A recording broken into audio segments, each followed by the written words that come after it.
Jets at noon with Tyson Rowicki and Jim Toth on 680 CJOB. Welcome into Jets at noon. I'm Tyson Rowicki along with Jim Toth. Hello. We're coming to you live from the Boston Pizza Studio for gourmet pizza and pasta. Bring the team to Boston Pizza. And this hour is also brought to you by Wash Method Car Wash on 690 St. Anne's Road and at washmethod.com. Jim, how are we doing today? Do you feel comfortable right now in your seat? Happy Wednesday.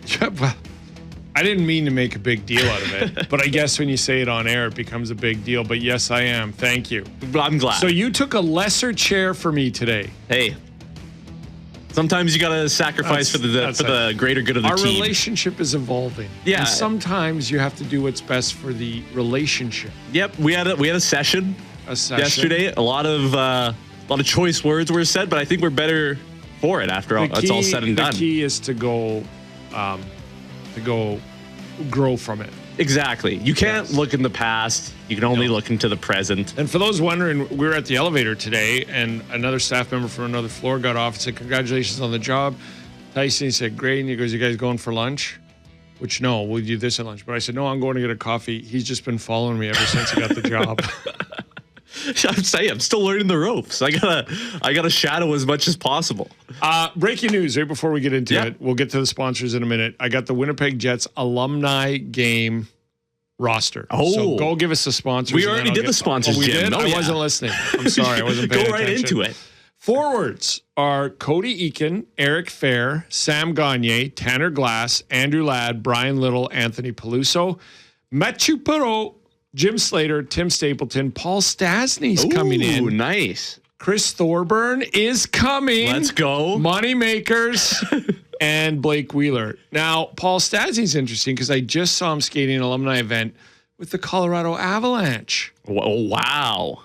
What's up with that?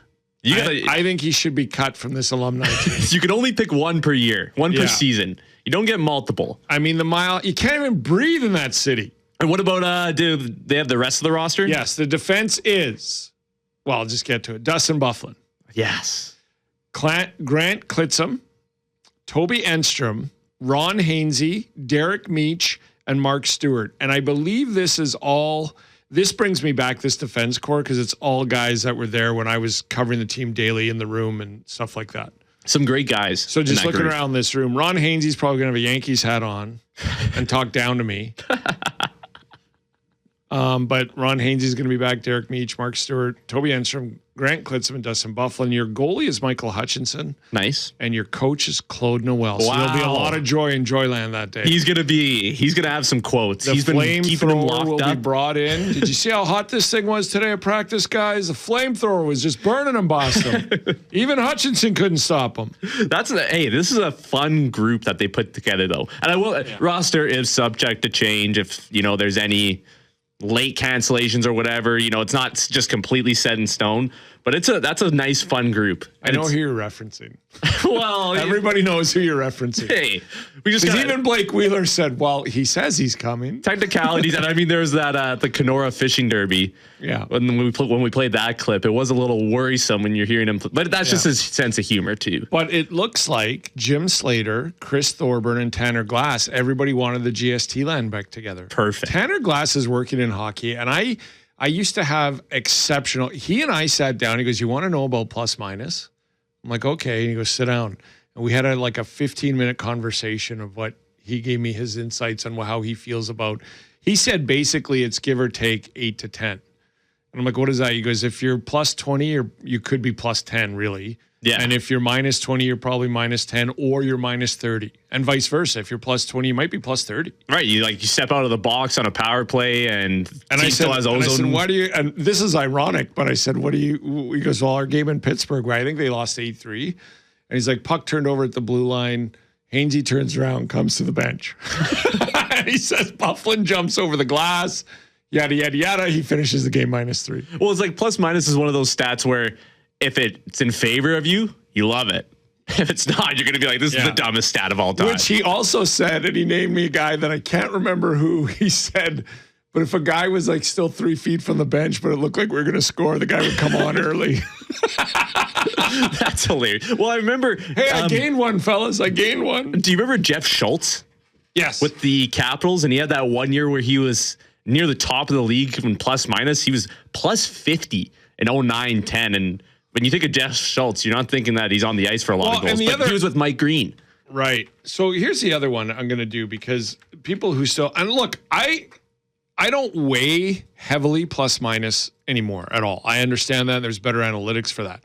But for every time I hear about Scheifele and Connor over the years and stuff, I'll bring you this.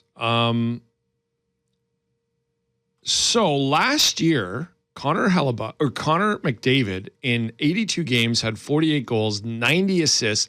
He had 138 points. What do you think his plus minus was with 138 points? I'll say plus 25. Plus 17. Wow. 138 points. He's plus 17. So 138 minus 17 means he was that bad defensively. No, it doesn't mean he's bad defensively. It means he's on the ice at the time. Yeah. Now, I'm not taking away Scheifele and Connor used to be bad defensively, but they've gotten much better. But that's the weight of it. I always like to tell people plus 17 when you have 138 points means you're on against a lot. Yeah, it's one of those stats that's easily manipulated. Because Connor McDavid, I would argue, plays more than any other forward on the planet, so he's going to be on for a lot of goals against. Yeah, it's like turnovers too. If you look at it, who leads the league in turnovers every single year, it's all the best players. Why? Because they have the puck on their stick the most. And they're on the ice all the time compared to the league average. Nikita Kucherov, who won the Hart Trophy, had 130 points last year. Now, this is where I argue about him being the MVP and the Hart Trophy and why he should be. He had 130 points, and he's plus 43, twice as much as McDavid. Now, you could argue better team, you could argue situation, all that. But that's why and Tanner Glass is the one who introduced me to the whole line of thinking of, well, there you go. Now you'll be able to ask him again. Should I ask Hainsey about that? Glass said that in Pittsburgh, you came to the bench instead of getting back. Oh, he's going to turn that Yankees hat right around as soon as you ask that. He was defending Hainsey too, because he's like, Hainsey had to. He'd been out there too long and got caught. Turnover came, and he just knew probably a better chance if somebody jumps over the boards. Right. He wasn't being a selfish player at all. He's just like, and they goes, that's the other thing, the situational, right? Are you a plus minus in the first 30 seconds of your shift, or are you a plus minus in your minute 30 of your shift or minute 10? Yeah, exactly. There could be one guy who's at fault on the play, yet four other guys are also going to suffer. But so we'll 780-6868. Who's your favorite alumni coming back? Yeah, absolutely. And Jim, I can't say Dustin Byfuglien because everybody wants to see exactly. Everyone loves Buff. When we look at Jets training camp, once the clock hits midnight, we will be officially 3 weeks away from Jets training camp opening up. And so because it's the summer, Jim, you know what I thought we'd do? Yeah. It's hot take season. Hot takes, usually reserved for Friday, but today we get to give our own. Yep. And if you want to give your hot take on the Jets, and even if you want to go league wide, we're going to stay with the Jets, but let us know 204-780-6868 as well. And Jim, when we talk about hot takes and bold predictions, one of the things that bugs me when people put them together is when they're not bold. I see too many lists where it says, here's my bold prediction for the season. Connor McDavid's going to get 100 points. It's like, well, yeah, I guess that's a little bold. But the whole hot take thing bothers me because everybody's like, "Oh, is that a hot take?" I'm like, I don't. It's just a take. It's just what I think. That's a social media is like that's the dumbest thing you've ever said. No, I've said dumber. It's just an average take. And I will continue to say some dumb things. I probably will continue. Yes. But Jim, I figure that you and we go back and forth. We each got 3, and we'll see how we think about each other's. So I took up too much time. So we'll get to your 3. Probably take a break, but. Yeah, these are your 3 hardest. Let's go 1 for 1. Let's play a little bit. Let's play a little bit of ping pong with the hot takes. Okay. You want to start us off? No, you go first. All right, I'll go first. This is your show now. So my number 1. The bad chair. You're in charge. My number 1 is that Elias Salomonsson will be on the top pair for the Winnipeg Jets by the end of this calendar season, this calendar year. So by the end of 2026. Elias Salomonsson will be on the top pair with Josh Morrissey. So these are takes that you believe will have you. This is like, even if it's 10%, this is a hot take that you think it could happen. Yes. It's not like I'm saying he will be there. Exactly. I'm not saying that this is 100% going to happen, but I want to put a little bit of skin in the game. I want to make it at least a little bit attainable. But at this point, he's going to be a little banged up coming into camp. He still might be able to make training camp on time. We'll see. They're still playing the waiting game there. But when it comes to his play last season, Jim, I just felt that he got better and better with every single game that he played. And even to the point where he was playing top 4 minutes at one point. And he was getting a decent amount of responsibility put on him by Scott Arniel. And it's also a little bit of an indictment on where Dylan DeMello is in his career. I don't think that Dylan DeMello is best suited on the top pair anymore. And I think that him in a third pairing role just allows him to manage the game a little bit better. Pull out Solomons in there. Yeah, I would prefer to have a bigger right-handed shot defenseman with Josh Morrissey, but the Jets just don't have that right now. They don't have a Colton Parayko. They don't have a guy like Rasmus Ristolainen who could fill in and play that role. But I think that the puck moving is there with Solomonson. That can alleviate a little bit of Josh Morrissey's puck moving. And also I think it just will fit much better. I really do like Solomonson's game. Right. And I think that at this point, he's a better defenseman than Dylan DeMello is. Okay, fair enough. Fair enough. I have a hot take, which came out of yesterday's show, and a couple of people pushed back on me on this. And I don't know the politics off the ice around this and having asked for a trade, but I do believe Brad Lambert's going to get a shot of the number 1 line. Interesting. Yes. Do you think it's going to be straight out of camp? Do you think that's the first thing they look at? I think they're going to look at both him and Roseanne. And then I think they make a decision from there. I think they're both going to get time on the number 1 line, but I will venture to say that Brad Lambert is on the number 1 line. Well, and it's absolutely make or break for him this season. It was a rough season in the AHL. I think that he did play pretty well for the Jets when he got the call up towards the end of the season. You could see some of those flashes in his game kind of starting to poke through a little bit. Yes, and the reason what sticks out to me is that shot he had at the second last game of the season, I think, or the last game, and he wired it from the blue line and used his speed to gain the zone and absolutely tattooed one top shelf. And we were all in the press box goes, well, that's an NHL shot. Like that'll from out there and to do that. He's got the speed. He's been here. He's 22. Isaac Roseanne is 23 years old. But he had just 6 points in 25 games last year. And not a ton of minutes, to be fair. The Moose, he had 13 points in 34 games, was a little banged up. He did not have a good playoff. He had 0 points in the 7 games. And from what I was told was just, a non-factor, which at that level, that's where you have to make your name. Yes, you got to show up, and then come playoff time, you got to be a difference maker, especially coming back from the National Hockey League, and he wasn't. But I just think that he's got the skill. It's time to have a look at him. I think he's going to be on the number 1 line, at least for a while. And I think that he at least should be given that opportunity to start camp and kind of say, hey, this is your chance now. We've let you marinate a little bit, but now we're going to give you some meaningful minutes. We're going to allow you to make some mistakes on the top line, but you're going to have to play still a somewhat responsible game, and you're just going to have to keep getting better and better throughout the season. And I think that that's fair to him, and he absolutely has to make the most of his opportunity here. Or either him or Isaac Roseanne, right? Like it's one of those two guys has to elevate their play and put themselves in a position. Because if they don't, Jim, the Jets are really going to be in a tough spot. Just because as we've talked about before, they didn't make a ton of additions up front. Yeah. They really are relying on those guys to take a big step forward. And I also go back to Cheveldayoff at the midway point of the season when things were terrible, not going well at all. And he said, we did bank on some of our Moose players being more ready than they are, or they were at training camp. I think that's the year. I think this is the year that you better be ready. You're going to get a shot.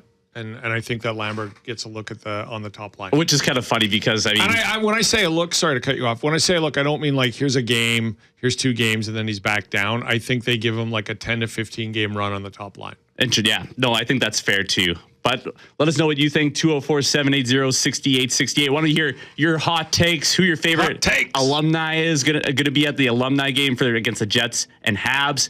But when we come back, we'll read some of your texts right here on 680 CJOB. Jets at noon on 680 CJOB. Make sure you call the Boston Pizza Hockey Hotline, 204-780-6800. You can come in for lunch every weekday to Boston Pizza. Get a delicious main side and ice cold drink for only $15, only at BP. And Jim, let's take a look at some texts. Yeah, 204-780-6868. Kevin said, don't forget power play points on plus minus, and I'm aware, yeah. So that doesn't count. But like Connor McDavid had that many points, and he had 54 power play points. So the difference is he was on for 67 against. It's weird that you get a minus if you give up a shorthanded goal, though. Or if you're on the power play and you give up a shorthanded goal. Yeah, they've talked about changing that, but I think that's fair because if you're 5-1-4, honestly, you're right. Well, Adam Lowry loves shorthanded. You guys are weak. He absolutely does. Looking at some texts, Nathan says, I don't mind Lambert up there, but Scheifele, Connor, and Lambert is a pretty soft top line. Velarde is needed up there.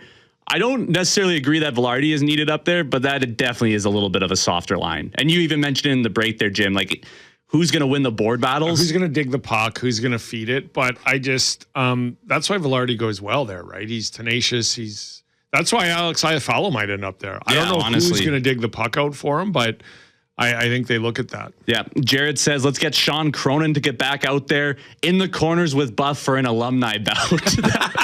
I mean, I don't know how much you'd have to pay those guys to do that, but that would be a sight to see. Karen says, other than Buff, looking forward to seeing Brian Little with Andrew Ladd and Wheeler together. Yes. That's a nice sentimental moment, too. And when Blake Wheeler was on, I said, Mike Keane texted me and told me to tell you to keep your head up. And he laughed, and he's like, I don't doubt that he would do that. I know he did, but I don't doubt he would. But he goes, he used to run by my house with a 20-pound pack on. That's terrifying. At this age. And he's like, should I be running? And then lastly, Tim says, here's my hot take, fellas. Logan Stanley and Patrick Laine are both signing here for $3 million, and both will end the season at plus 40. That is a scorching hot take. That is the hot. I can't even touch that. It's so hot. We'll have more Jets at noon, right after the 12:30 news, right here on 680 CJOB. Welcome back. We're coming to you live from the Boston Pizza Studio for gourmet pizza and pasta. Bring the team to Boston Pizza. We're also brought to you by Wash Method Car Wash on 690 St. Anne's Road and at washmethod.com. Jim, let's carry on this hot take conversation. Hot take. We each got 2 more left to go. I'm going to hit you with my second one here. Just a recap if anyone missed that first segment. My first hot take was that Elias Salamonson will be on the top pair by the end of 2026. And yours is that Brad Lambert will be on the top line with Mark Scheifele and Kyle Connor. Yes. To start the season. So, yeah. So moving on. My second one's going to be Josh Morrissey will have a Rowensky-esque season, and he'll finish in the top 5 in Norris voting this year. I do think that if we're talking pure talent and pure ability to play the game, I do think that Josh Morrissey is closer to the top 5 than he is number 10, where he was closer ranked in the NHL Network's rankings for defensemen. Right. I just think that he's so impactful. And yeah, you look at his season last year and the point totals weren't necessarily there, but if the Jets are able to score more goals than they did than last season, which they have been, if their power play is a little bit better, which it has been, then all of a sudden you'll see that point total creep up a little bit. And I'm kind of meshing my two takes together. I do think that Salamonson will help elevate Morrissey's game a little bit. And I think that he can have a season where, when he's on the ice, the Jets are up there with an elite team, and then maybe when he's not on the ice, they're not so much an elite team. But I think he's going to have a massive impact this year. What do you think of Morrissey and Pionk? I'm okay. I think that Pionk really, really benefits from having a guy like Dylan Sandberg on his pairing. They look, Morrissey is and no disrespect to Neil Pionk, but they kind of do the same thing. Morrissey's just better at it. The points, the running the power play, like Pionk runs the second one and all that. But I wonder as a pairing, it's often when looking for offense they put together. But until Salamonson's healthy, I wonder if it's Morrissey, Pionk. Jack St. Ivy goes into the 5-6 role with Ferraro. But until Salamonson's healthy, DeMello goes down with Sandberg or. Interesting. I do think you're right. Your days of DeMello of being a top pairing guy are over, but not until Salamonson's healthy and comfortable. So I wonder if they don't go Morrissey Pionk to start the year. And this is a team that's going to need to score. I would be a little bit worried about the puck moving on a Sandberg DeMello pairing. You know what I mean? Like I just worry that there's not a solid puck mover there, and having Neil Pionk on there with Sandberg just allows for him to kind of handle a lot of those duties. Plus, I do like Pionk's ability to be going up against the other team's second lines. You know, like where we've seen him take on guys like McDavid before, and he's able to defend the rush really well. I think his problems more so stem inside the defensive zone. We talk defensively, but off the rush, Neil Pionk's really good at that stuff. Yeah, so I was just wondering about that. So you got Morrissey for what? Morrissey will have a Zach Rowinski-esque season, finish top 5 in Norris voting. You like? Top 5, yes. I think that's possible. Top 3, I don't know if he'll ever be a finalist. Well, I mean, he would have to get over 80 points. Yes. And they would have to be a playoff team, That's most the likely. problem. Do I think that there have been years where he should have been a finalist? For sure. Yes. Without a doubt. No doubt in my mind. I just don't know if this is the year that, especially with, you know, is it going to be DeMello? Is it going to be Salamonson playing with a rookie? I think that's a hard year to get a Norris nod out of. And there is a little bit of, not going to say bias, but a little bit of Winnipeg, you know, all the blinders are on. You can say bias. Some of the people who vote for the awards have some blinders on when it comes to Winnipeg. And it took Connor Hellebuck having one of the most insane goaltending seasons of all time to win the MVP. Other than that, they don't really get enough praise around the league, I think. Okay, so mine is an older one. And it goes back to the days when I worked with Troy Westwood. We have a running bet of $50 if this is going to happen or not. And I'll be honest with you, at this stage of my life, $50 could get me out of a couple jams. Just a couple? So I need it. I think Adam Lowry has a 40-point season. Okay. I've always said that I think he could. He's never had one. He's had 36, 35. I think that he takes what happened last year personally. I think he'll be fully healthy and better than ever. And I think he can find 5 to 6 more points in his game or more than his previous career highs. Well, he's going to be getting a decent amount of minutes too this year, He's right? going to be 33 years old. I think he's going to play a lot. And I think he's going to play a lot, not for what he does, but if he's on a line with like a Niederreiter and an Iafallo, or like it's going to be a line that isn't just going to be checking. Now, he often isn't just checking, right? Like, and we saw him on the second line as well. I just think Adam Lowry at 33 years old, it's personal. He's going to have his best season or want to have his best season. And I think he can find, his previous high was 36. He's also had, other than last year where he only played 70 games, and I think was banged up and injured the whole year. Not banged up and injured, but feeling that hip surgery. The previous 3 years, he's had 34, 35, and 36 points. I think he can find 5 to 6 more points and have his first 40-point season at 33 years old. Then he just looks down the hall and goes, Scheifele can get to 100. I can get to 40. Well, and if he's able to get some luck on the power play too, you know, like let's say he's playing net front on the second unit. that probably leaves 6 or 7 points on the table every year because of, but I think, again, being the leader he is, the season they had, the pride he has in his own game, and the fact that he's fully healthy. I know he's 33 years old. I think he can find 5 or 6 more points and get to 40 on the year. I think that's fair. And that's I think valid. if it's more consistent with Iafallo, if Niederreiter can get his game back, not to the tune of 40 points, but to 25 to 30, I think they're a part of that. They go to the net, they crash. I think he gets 40 points this year. Nice. So, Jim, through 4 predictions so far, we've been pretty positive. Got some hope. Got some hope. This last one, I'm sorry, but we're heading into negative territory here. Negative? And it's over the whole, it kind of encompasses the whole organization. But I'm going to say that Kevin Cheveldayoff moves into a higher role in the organization. A new GM comes in. That sounds like a positive. It sounds like a promotion to me. What's negative about that? He'll get a promotion, but a new GM will take over. Jets will not be in a playoff spot come trade deadline, and they will move on from multiple veterans at the trade deadline. So this is a combination of hot takes. Yes. So in season or out of season, Kevin Cheveldayoff moves up. I think he moves in season. In season? It'll be a Paul Maurice situation, or a Paul Maurice situation all over again. Where the GM moves up and some new GM comes in? Yep. Where it's like, I don't know if I have the sauce anymore with this, with my current position. So I'm gonna move on here. So I've been on this hot take that there's been ever more pressure, and if it goes like last year. Now I don't mean like, they missed the playoffs by 4 points. I mean if it goes like last year and they're dropped 34 points from what they think they should be, They can't do it after last year. They don't have 34 points to give up. But I think that is very likable in the off season. I do not see it in the in season. But you're saying in season. Yes, and that's why it's a hot take, baby.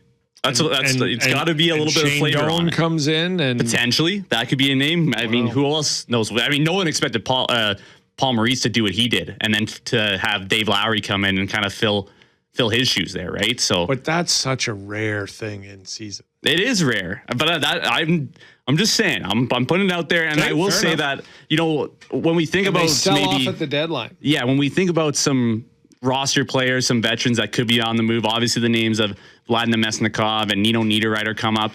I'm going to add Dylan Sandberg into that group. I really do wonder about his future with the club. His contract runs out at the same time as Josh Morrissey's. And do you think that the Jets will want to pay Dylan Sandberg $7.5 million?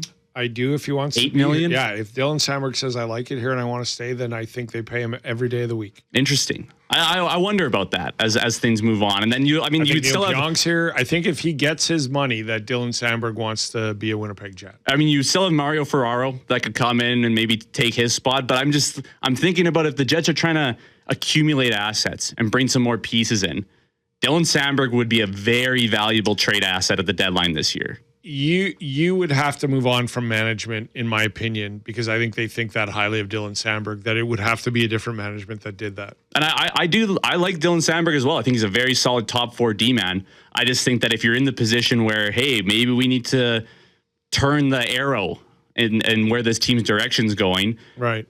Dylan Sandberg would net you some really solid pieces that you can add to the draft. You can add prospects. I think that that's a potential possibility that happens. And then just looking at the Western Conference as a whole, there's not a lot of playoff spots that look like they could be available. Like just looking at the teams around there, Edmonton, Vegas, Colorado, Minnesota, Dallas, and Utah, I think those 6 teams are all much better than the Jets. I think that they can lock down those playoff spots, but it's going to come down to the San Jose's, the LA's, the Winnipegs that are battling for that last spot.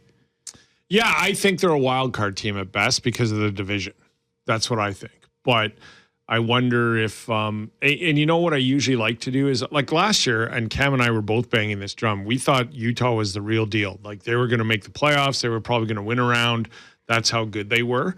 And then you always have to pick a team that's out, right? And which team isn't going to get in. And I can't right now do that in this division. I think Nashville's going to be better this year. And St. Louis got a little bit better as well. They add Mason McTavish. They bring in Connor McMichael, Brandon Carlo. They do lose Jordan Kyrou, but they have improved opposed to last year. The one about that is I'm wondering about is Jordan Binnington going to be there? And if not, that's fine because he'll get better in a trade for that. And Holfer is ready to start. But I think they're on par with the St. Louis's, the Nashvilles. And then it becomes, is Connor Hellebuyck here? Is he not? Is he the difference maker? Is he gone? That kind of stuff. Well, Nashville, they're going to be terrible the first half of the season, and then they'll go on some 13-game win streak and then just miss the playoffs. It seems like they've been doing that for the last 3 seasons at this point, where it's like, this is finally the year that they struggle and they finish in the bottom of the league, and then they somehow go on this massive winning streak. So here is where I was going around, and I'm not trying to be positive or negative. What I'm trying to do is I was going to say something about Dylan Sandberg, and he needs to take a step. I was going to say something that Cole Perfetti, 60-point season. I think he gets 60 points and is a bit of a difference maker this year.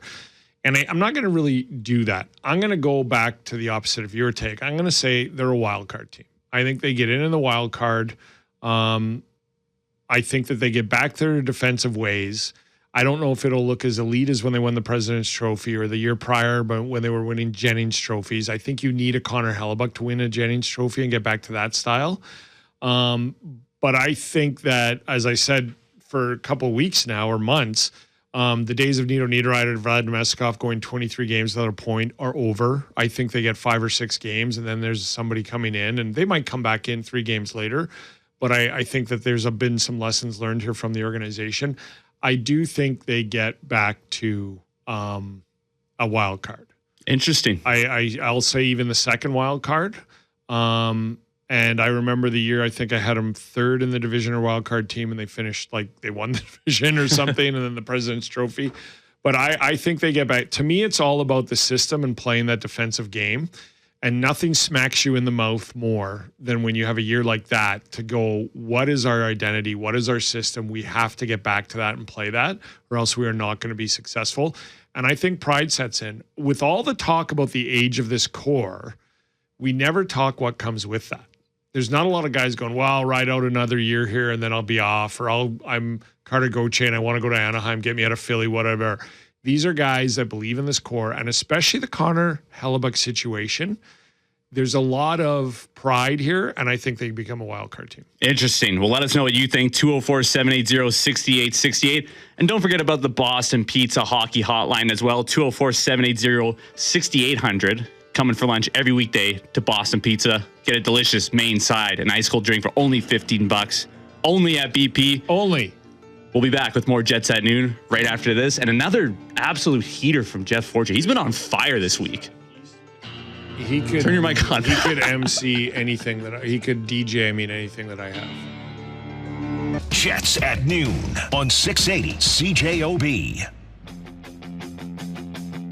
Welcome back to Jets at noon. We're talking about hot takes, and we'll head to the text line to wrap up the show here. 204-780-6868. Jim, this is a scorching hot take. Scott O'Neill is fired on November 14th after the Jets lose badly to the Chicago Blackhawks. John Tortorella is then hired, and the Jets go on to make the playoffs, but unfortunately lose to Montreal in the Stanley Cup Finals. Oh, if John Tortorella comes here, oh my gosh. Torts. I always have a special spot in my heart for Torts. You know, I know that he's... Even after the Flyers? Yeah, because he was exactly what they needed. They needed a culture reset, and he definitely reset the culture. Ian says, hot take, Barron joins Lowry and I follow. They all get 40 points. Barron needs minutes. I don't mind that. That's from Ian. Hey, and it looked like at the start of the season last year that he was going to really start to put up a little bit more points. He just didn't really get as much ice time maybe to do that, but I think he definitely has the shot and the speed to do that. Wayne says, Wayne, by the way, enjoys my hockey acumen to no ends. Feels I'm brilliant, tells me daily. Savant? Yeah. It says, I have to admit you guys are hilarious. You advocate for a defense of small guys on D who can potentially put up points but can't defend, hence the term defenseman. Was that in reference to Solomonson or Pionk? Or apparently Josh Morrissey, Neil Pionk, all these guys that are the same size are not good defensemen. Hey, that's just what happens. If you're under 6 feet, that means that you're not good at defense. Wayne questions our hockey acumen. He goes on to say, Lowry 40 points. Ha, ha, ha, ha, ha. That's the joke of the year. Ha, ha, ha, ha, ha. I don't think it's that outrageous. He had 36 and 35 points. He had 34 and 73 games in the... You could literally, when you battle in front of the net, fall into 4 more points. Yeah. Literally. I think it's reasonable that he gets there. I mean, he'll need some things to go right, no doubt about it. He'll need some luck, stay healthy and get some ice time and stuff like that. Yeah, it's also a hot take, not necessarily a definite that's going to happen, right? Like, you need to have a little bit of flavor when you're making those kinds of predictions. But I wanted to look at Scott in Minnesota, who says, guys, I'm getting worried about Big Stan. Read something in about him needing to accept a PTO. Say it ain't so. I want Logan to be paid. And then Scott also mentioned that maybe he gets a 2x2 contract. He's better than Luke Shen, which I would agree. At this point in their careers, I definitely would take Logan Stanley over Luke Shen. Randy says San Jose is going to be really good this year, maybe close to the top of their division. Interesting. And then right before we wrap up here, in order to get the best deal, the Jets must trade Hellebuyck this offseason to an American team. Goalies never get a fair return, and Hellebuck's American hero celebrity status will never be higher. The Jets will be making a mistake if they overvalue Hellebuyck. He's getting older, and his performance will undoubtedly decline. Also, every Stanley Cup winner has one thing in common. They have not had Hellebuyck in the net. Decent, serviceable goalies will always be available for the Jets. And it's interesting that text comes up because on tomorrow's show, we're going to be joined by Jesse Granger. There was a recent article on The Athletic talking about what can Jets fans expect from Connor Hellebuyck this season, or maybe it's another team's fans, what they can expect from Connor Hellebuyck. And I always enjoy talking goalies with Jesse Granger just because he does have such a good pulse on every goalie's style. And he even mentions that, while Hellebuck's coming off a bit of an injury, he doesn't have an overly taxing style of play on his body, right? Like, he's not one of the Sergei Bobrovskys or the Andrei Vasilevskys. He reminds me more of like a Roberto Luongo, where play a little bit deeper in their crease and let the game come to them. And his IQ is never going to go away either. This depreciating value in when we just saw guys play to their 40. I mean, Anze Kopitar. I mean, it's not out of the realm to compare Connor Hellebuck and what he's done at his position to a Sidney Crosby, who's 38 and just had a point per game year. We'll see. He works hard. Is there depreciation coming? Sure. There's coming for Scheifele too, but he just also scored 103 points. I don't think it's there yet. Yep, that does it for us today. Jim will take it all the way to 2 o'clock. Special thanks to Jeff Fortier for making the show go. Like I mentioned, Jesse Granger will join the program tomorrow. Thanks for listening. We'll be back same time tomorrow. See ya.